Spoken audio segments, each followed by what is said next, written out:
Okay. Now go. We got it. We're here. We're back. And we're rolling. We're live. We're live and in concert with the cocktails. So today, not a cocktail, but surprise at the end. You'll see it in a minute. A little different today. Okay, tell me about your weekend. Okay, my weekend was, we went with another couple, a friend couple, Jordan and I did, to Nashville for a long weekend. And it was so much fun. We've only been for a very brief time before, and they had to, it was basically a pass-through. Yeah. So we didn't really get to do any kind of experience much. Yeah. And so we planned, and we kind of had an open itinerary except for one planned thing. It was really fun. We had a good time. I love Stayed in a great Airbnb just off Music Row, where the production companies are at and stuff, which not that matters. But it was really fun. It was fun. It was beautiful. Yeah. And then we did a couple sightsee things, and of course went to Broadway, where all the music's at. It's fun.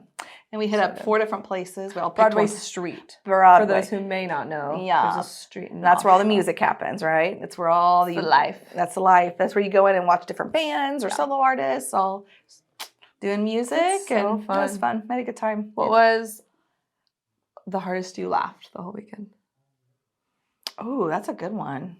I think on the way home, talking about some of the crazy things that happened, there was a lot of laughs there. Although we went on, we did a pub crawl down on Painter's Alley area. Okay. And I don't know where that is. Yeah, I didn't either until this happened. But it was really fun down there, and we had a fun I love history stuff too. There was a couple shenanigans that happened. That was fun too. But yeah, we had a good time. I love it. Any shenanigans you can say? No. Whoa! What'd you say earlier today? What happens in Nashville stays in Nashville. Gosh. It's like a little bit like Vegas, just saying. We're all left wanting more. Oh, boy. Yeah, we had a good time. And we stopped along the way. We took our time getting there. We stopped in Paducah, Kentucky at a winery. Yeah. Which is Purple Toad. Anything I've ever had, it's got this Purple name. Toad. Like a frog. Yeah, but also toad. That's a toad, but purple Purple toes toes because you smash the grapes. I love that. Yeah, it's pretty cute. They have a bajillion wines, most of which are toothache sweet. No thanks. Oh. But the ones that weren't were really good. Oh, I love that. Yeah, they were really good. That was fun. And beautiful scenery. It was fun. That's so good. We might have to do wine on here sometime.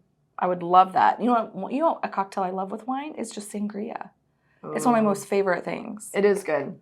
Especially homemade. You can do all fun different fruit and stuff in it. A friend last summer, I think it was last summer, she introduced me to a drink, which maybe everybody knows, but it was essentially just wine and Fresca. Oh, that's good. It was good. It's like a little spritzer. Yeah, it's great. It was awesome. It's good. How about you? What was your weekend like? Weekend was great. So I feel like it was actually not that eventful. I'm trying to honestly even remember. I worked kind of later on Friday night. Saturday, okay, so it was Mother's Day weekend, so Saturday morning, went out to breakfast with my mom, and we chatted. We were there for a couple hours. Oh, fun. Yeah, it was good. And then she bought me a gift for Mother's Day, which was so sweet. And then she took me and got a new plant, which I wish I could remember the name of it, but it was you would love this plant. It was like a little tree, but like this tall. Okay. No, this tall. Okay. There was 3 sprigs, and it's this red waxy leaf, skinny, pointy. Oh, I don't know what that is. Cool. That sounds pretty. I don't know if it's a tree or not yet. It has that kind of a bamboo-ish trunk.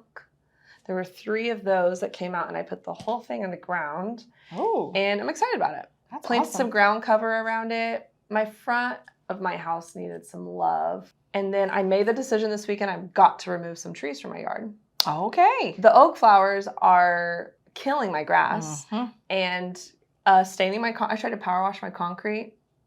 It's not coming out. Oh, no. So, which there has to be a solution for that. So that's good. So anyways, I made a decision. I'm doing that. It's happening.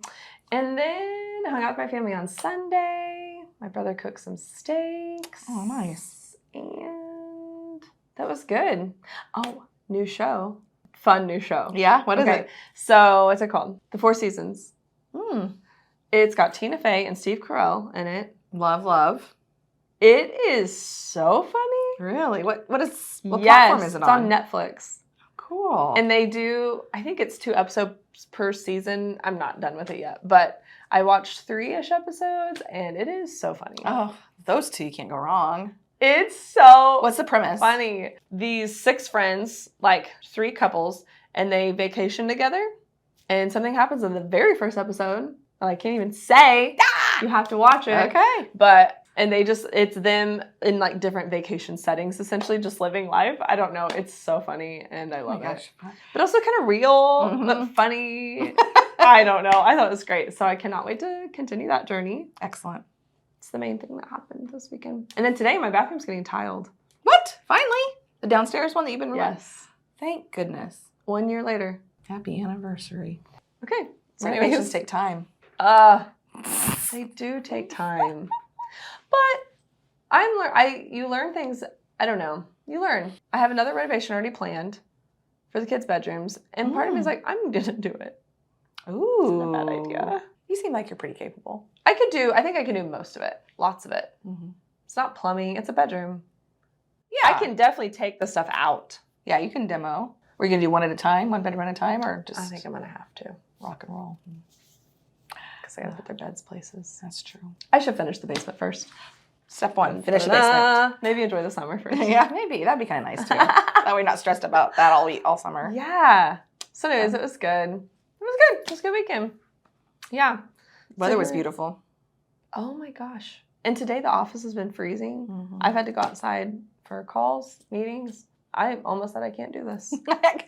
I'm shutting down. It's inside. There was a meeting this morning we were in. It was so cold. I don't think I talked in it. I couldn't. I think I was frozen. It was too much. And I was like, this is great. Because I'm usually dying hot. Although it was a little chilly this morning. And I had my sweater on, so I was like, ooh, okay, I'm feeling it. My whole body, the whole thing was like, it was good. So anyways, awesome. I love it. Yeah. Okay, what are we talking about today? Well, I think it would be people, I don't think always understand the ins and outs of what an agent can do and has to do. Mm-hmm. And I think that there's been a lot of conversation around lately, for weeks probably, I'd say, about when it comes down to some of the things that are maybe challenges, opportunities that you have to overcome during the process. And as buyer's agents, there's a lot, I mean, it happens on both sides, but there's several things that can happen. Yeah. And I think it's really a good idea to talk about it because this is real life. We're real agents in Southwest Missouri doing real transactions.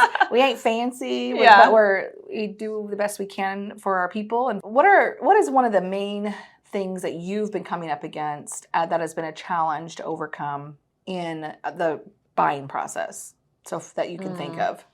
I feel like there's 2 main ones that we come up against a lot.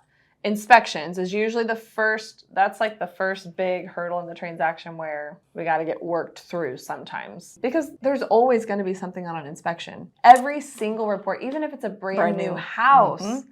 Yeah. They're built by people. Mm-hmm. The houses are not perfect. Right. So, well, yes, some need more than others. Everything has something. So I think that's the first hurdle. And then does that tend to scare buyers away, or what is your? Because I feel like sometimes it can in a situation, but how can you work through that? So yes, so it can scare buyers away, and I know we see that all the time. People just getting worried about what about this thing. Mm-hmm. I feel like it's an opportunity at that moment to educate. So a lot of people. We're in Southwest Missouri. We have a lot of good old boys here. We have a lot of people who their uncle's a contractor. I mean, there's a lot of people who are actually fairly handy, I would say. And I'm sure there are in all other areas of the world. That's all we know, though. I only know Southwest Missouri. But there's like a lot of farmers here, and there's just a lot of like hunters, farmers, those things. Right. Anyways. Laborers that work with their hands. We are blue collar people. Yeah, that's right. Yeah, so I'm saying that to say a lot of times I feel like there is most of the time a base foundation of we can fix some of these things. Sometimes though, especially with younger people purchasing houses, they're like, I don't even know. Right. I don't know what this is. I don't know this having a problem, what that means. Mm-hmm. And so sometimes it's translating.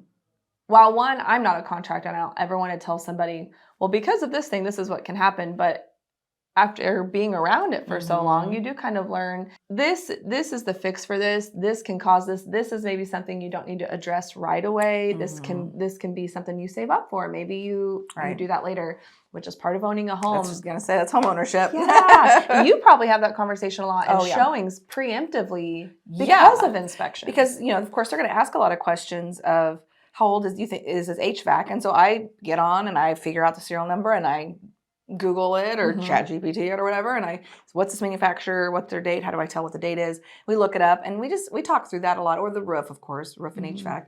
And we talk a lot about that of, I live in an old house. You live in an older house. I live in an old house. And people can get kind of worked up over, what year was that? I'm like, well, here's the thing. My HVAC has been on my house since probably 99, 2000.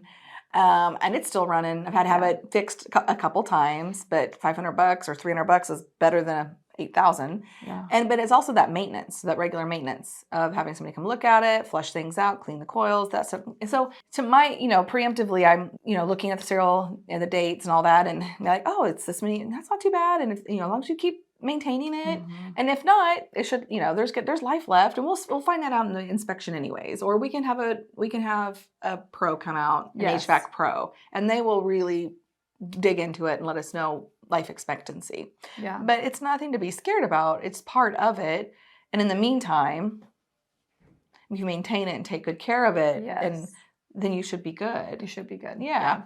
And I think that's where talking about what our job is in those times, two things. One, educating people on or pointing them in the right direction. Right. So I think while we are not the expert on everything, we are like, this is who we need to talk to for this thing. You have a question on this is what we need to do here. This is what we need to do. And then if there is things we need to ask for, because sometimes a lot of times there's things that, hey, let's ask the seller to fix this thing and we can move forward with that. Our job is to help guide that conversation because and be realistic in it, because while yes, would I love every buyer that we have to get $1 million on every, you know what I mean? Like, do everything you want. That would be awesome. I would love that. And what we're asking for has to match what we're asking for. Right. Do you know what I mean? And it needs to be realistic. And if we actually want the transaction to move forward, we have to work with the person on the other side. Right. Yes. And I think sometimes people forget that. Like, we want them to fix everything. They've made this mess. They can sleep in it, Well, maybe they didn't maintain this part very well. They've maintained this. So it's just really look at the positive too. Yes. And also helping everybody, trying to help our client come from the other angle and put themselves, if you were selling, how would you feel if you were asked to do these 45 things? Yes. That would probably be I don't think so. Right. Or maybe, maybe they are willing. We always are in a position, our position tends to be, and you can correct me if I'm wrong, is sure we can ask. Yeah. We can ask for all these things. What's your top? What's your top 5? What's your top 3? Whatever. And so sometimes we can work through it before we even get the inspection notice sent over, but sometimes we ask for all 45 things. Yeah. And the seller. But another thing is it depends on, there's communication that happens between you, us, and the listing agent too. And which is vital. Because if we were just to send over a list of 45 things, a lot of times we would be met with it's an immediate no. Yeah. That's ridiculous. That seems crazy. And I do try to prep people for that because, and a lot of times my suggestion is if we actually want to move forward with purchasing this house, we need to probably get more realistic on what we actually want to be remedied here. And again, we're talking in generals. Every inspection report's different. Every house is different. Every person, seller, buyer situation is different. So, but typically long lists are going to be an immediate rejection. And that's where we can write it all down. But what are your tops? So then we can go so I can have a phone conversation with the listing agent. We're sending all this over. Let me know what they're looking at. Here's the top things. Let's problem solve through this. And sometimes it's even working with the other agent on, here's a resource for you to call to get pricing on this thing. You've done that a lot. It's just problem solving. Because the other thing I was going to bring up was appraisals, which is another sometimes, and that's a sometimes thing. Sometimes they're great and we have nothing to do with those that we have to work through. But when we talk about the value or the job of an agent in those things, to me, it's all problem solving. Mm-hmm. It's not just searching and finding a house. With technology today, I feel like a lot of times people see houses before we even do, Mm-hmm. because we're living in a bunch of people's price ranges while we're trying to search and go through every client we have.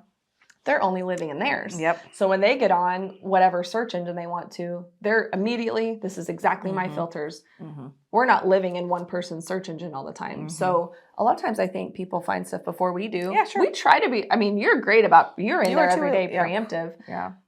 But my point is, I don't necessarily feel like the value of an agent is always finding the actual house. That's true. I think our value comes in, let's walk through it. Let's talk through the value of this house. So while you found this thing you love, is the value matching other comparables to this so that we're in the range of what we think? And then if problems come up in the transaction, I feel like we have the solutions to work through those 99% of the time. Yeah. If people are willing to. Sure. Absolutely. No, that's good. I think it's good. I think that, and it's good to, we always prep when we're doing a consultation of, this is the things, these are the main points of, I kind of feel like they're like stop points. Yes. Or yield points, whatever, during a process, and appraisals, inspections, those are just they're kind of like, we have to stop here, we have to make decisions, and then we can move on, and then we have to stop here, let's see what happens, we'll see what the value is, then we can move on, and now we're coasting down to the close time. And I do think that it's good for people to, we try to prep them that things could come up, and they will, and don't be scared. Yeah. We're preparing you right now that will probably happen. Yeah. And it could be a list of things. It could be, and I feel like when we do that really well at the beginning, it tends to. Oh, it's smoother. Much smoother. Yeah. And reminding people what's next and the expectation for what's next. Because even if they've bought before, just a reminder, this is the next step in the process, and this is how it looks now. Now, today. Because sometimes it's different. Again, every transaction is different. Every house is different. Everything. So if we're making an offer on something and I feel like we're offering at the top of what a range would be, because you might be thinking, why would you do that? Just make a low offer. Well, sometimes we're on multiple offers. And if you really want this specific house, we have to make a strong offer. And we talk through that. So then I'm going to look at, I believe that my job as an agent is to, one, just educate people on, hey, for us to get this house, this is probably what we need to do. And if we do this thing, I want you to understand, we may be coming in at the top of where this value of this home is at. We might even be a little bit over on maybe what it's worth. If you're okay with that, I'm okay with that. I want to make sure you're aware of that.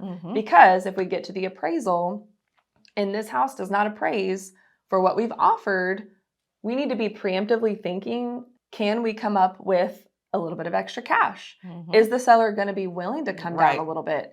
Can we forgo some things on inspections to make up for, so we're not asking as much from the seller and they can then come down on price?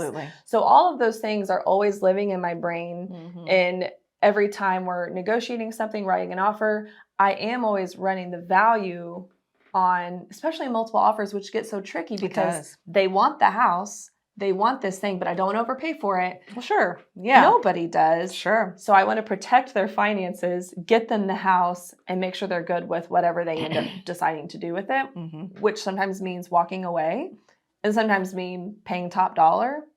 So our job is a lot of just, I feel like, education, expectations, problem solving, awareness, making sure everybody knows. Yeah, and also helping people to understand, because every situation, like you mentioned earlier, is different. Okay, so maybe we are paying top dollar, but you're going to be here for 10 years and look at what equity could be here in the next 10 because of where it's located, what the home's like, what you've already said you plan on doing, and what money you're going to put into it to make it even better. So all those things will take that value up. And so at what point will it tip and that it's above? It doesn't matter. It doesn't matter. You're over Which that's so good, which is why we do consults with people. You saying that whole thing is because we want to know their intentions with purchasing property. Is it to create value now? Is it to get a good deal? Is it to stay here for 20 years? Yeah, my forever home. We're starting to have babies. We're going to be here a while. This is where we want to have them go to school anyway. So this is perfect. Yeah, there's multiple. It changes the decision-making factors change. Not completely, but then down the road, it changes your way you reason through and the solutions you come up with. Yeah, I think your So, priorities dictate how you approach the problem. Yeah. Always. Yep. I think that's true. It's important to, and we sometimes have to be reminded of that, remind each other, pull everything back out, look at our notations, or just ask them, hey, this is what we said at first. Is this still what you're thinking? Because just recently, that's happened again. We were looking at what should have been a price range, I think, a forever home type or a very long extended living space, but because it wasn't coming together and maybe it was just not feeling like the right time, and let's save a little more money or whatever the situation was, let's pull back and let's find something smaller. Yes. We'll just live in that until we find exactly our forever home. Yeah. And in the meantime, we could save, we'll save the money. We'll be here and we either sell it and use that down the road or we just keep it. It'll be our first rental property. Right. Yeah. Or whatever. And that happens all the time. People are, I can think of a handful of clients that we have right now that have recently kind of changed their approach to purchasing, whether it be we're not looking for forever anymore, or we are looking for forever now, or hey, we just decided we need to save more. Yeah, we're going to pull back and stay where we're at for a little longer. Yes. So which is great because and I love it when buyers are not only, because sometimes you're wondering, like, I feel like something's changed, but I'm not getting that information. So sometimes you just have to ask. Yes. Or sometimes it takes them a minute to figure out that something's changed. They're like, because they're starting to hesitate or they're getting overwhelmed. Yeah. And then when they finally come to us and they're like, we've decided to pull back, or we're going to save this much more money and we're going to start looking again in the fall or whatever it is. Yeah. It's like, oh, okay, that makes so much sense. I'm glad. Yeah. Thank you for telling me, because I'm going to stop sending you things. And you're like, here, want this, you like this, and they're like, they change their price range. Like we've had some that drop their price range, which we just want to know so we can drop it with you. Yeah, exactly. And then we can search within what you feel comfortable with, right? Because I don't care what anybody pays for a house. Yeah, I care what they pay, but I don't care what you're spending as long as you're good with it. Yeah. Yep. So yeah, there's definitely, it's that whole communication piece, and that can be hard because sometimes it's maybe a buyer might feel like bad, sure, or something, like, because that's been brought up, like, I'm so sorry we've been doing this, and I thank you for your time, and I'm so sorry I'm changing my mind, and it's like, no, thank you for telling me now, because but we'll be here when you're ready. And I think that's fair, especially with such a huge decision. It's a huge decision. It's why, we would never, yes, we've spent several hours together, right? But that's okay, because that will translate into maybe spending less time later because everybody's on the same page again, or whatever. Or we spend a lot of time, we just spend a lot of time. It's just part of it. So I would never want anyone to guilt buy a house. What a large guilt. That would be so awful. That would be horrible. I know. I don't think that we would. I can't even imagine. Oh, that would be awful. And they probably would not be very happy if they felt like we would literally never talk to us again, which is not the goal. No. We want to call you and be like, how's your house? You love it? And they're like, we love it. Or who's a great fence guy? And we're like, here. Yeah. You're welcome. Life is great.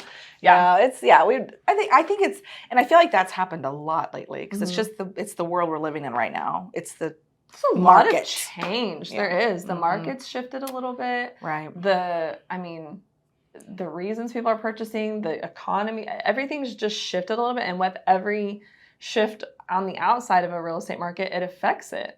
There's so many factors that affect the real estate market.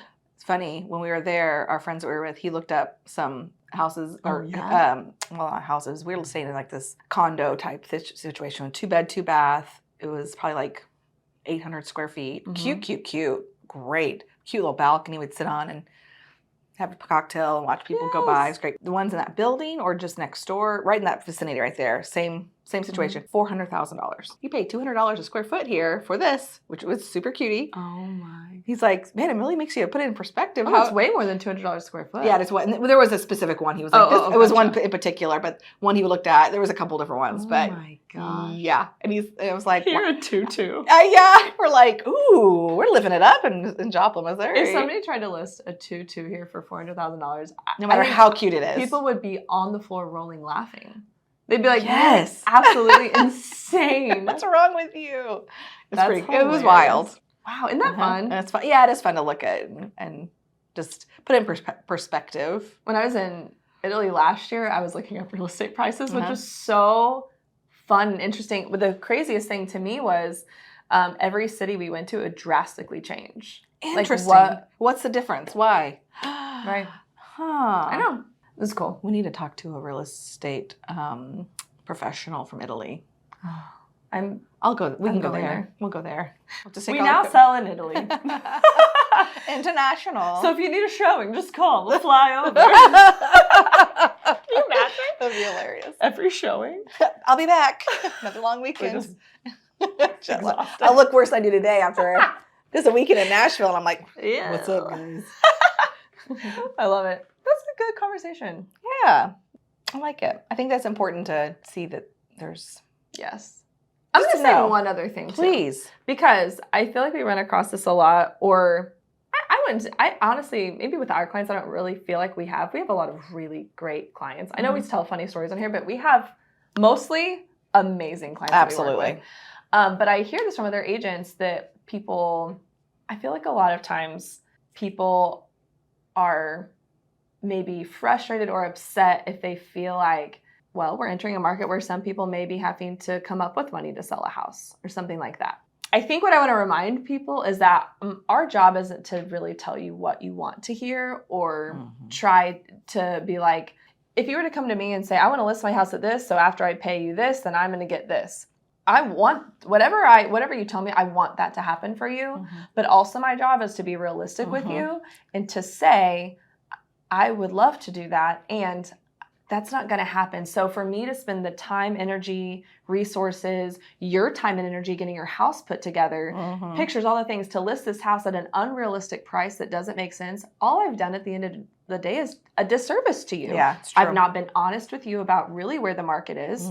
I've led you down a path that's not going to be fruitful, that's probably going to be mostly frustrating for you at the end because you're going to get low ball offers compared to what we listed for. Or what we could have done is be realistic about the price if you actually need to sell your home and do that, because that's our job, is to be realistic with people and interpret the market data so that they can make educated financial decisions. Do you want to sell your house now because this is actually where the value is? Or do we want to hold out for a little bit?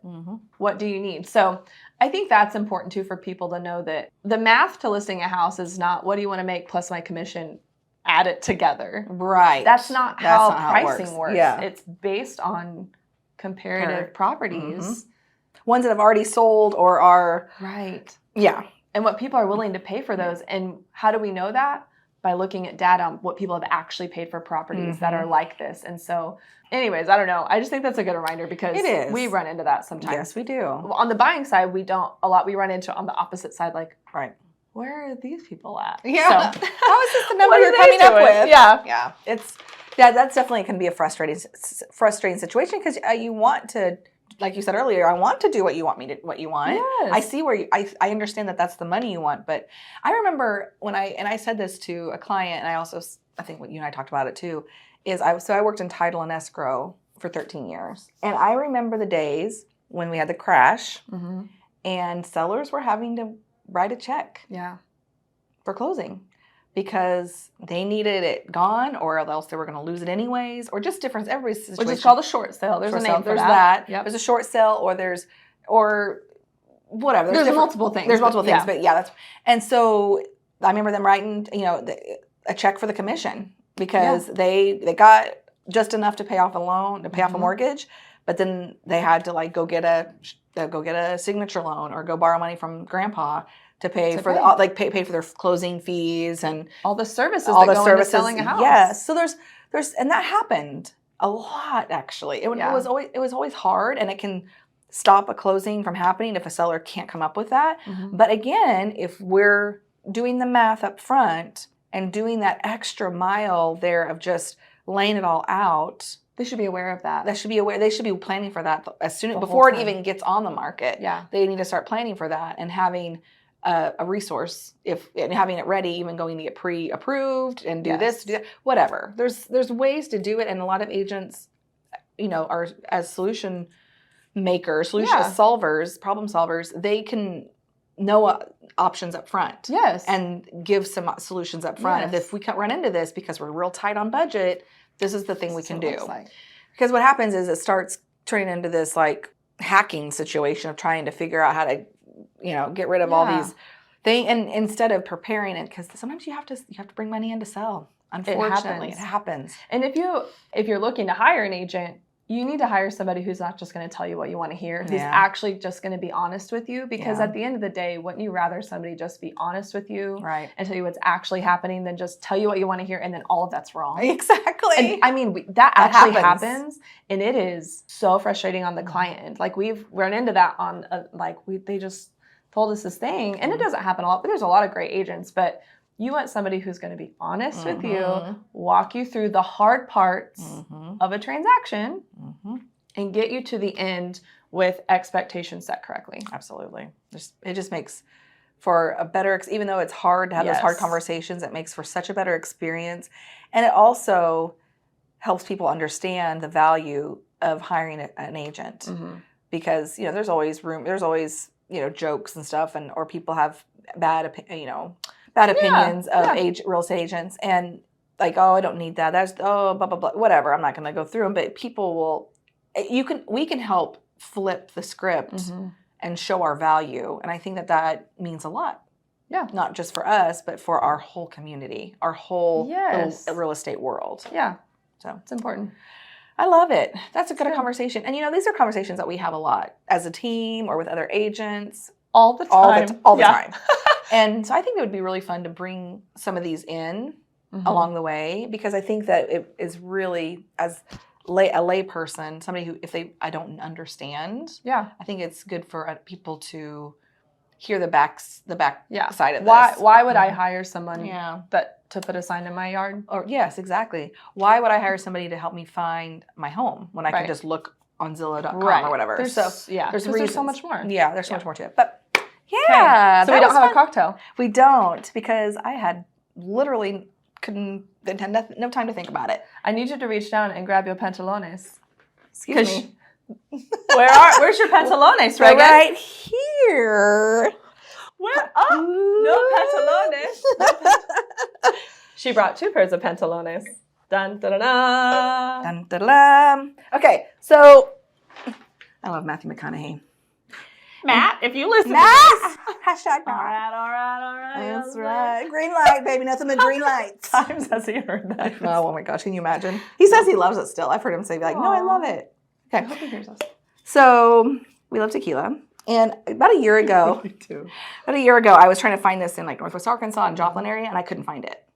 And I asked people hey, can you order it? And they're like, I don't know. What is it?